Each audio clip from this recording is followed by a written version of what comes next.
রমজানে কিচেনে ঢুকে সময় হারিয়ে ফেলেন? আমি আপনাকে শিখাই রেস্টুরেন্টের টাইমিং সিস্টেম। রেস্টুরেন্ট কখনো এক আইটেমে শেষ করে আরেকটা শুরু করে না, সব একসাথে চলে। আপনি কি করবেন? প্রথম 10 মিনিট কাটাকাটি, পেঁয়াজ, সবজি, বেগুন একসাথে। পরের 10 মিনিট যেগুলো সেদ্ধ লাগে আগে বসান। ছোলা, ডাল। শেষ 10 মিনিট ভাজা আইটেম, কারণ এগুলো ফ্রেশ থাকতে হবে।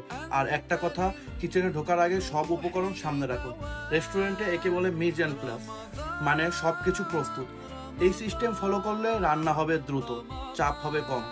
আপনি রান্নার সময় আগে কি করেন? কাটেন নাকি ভাজেন? কমেন্টে লিখুন।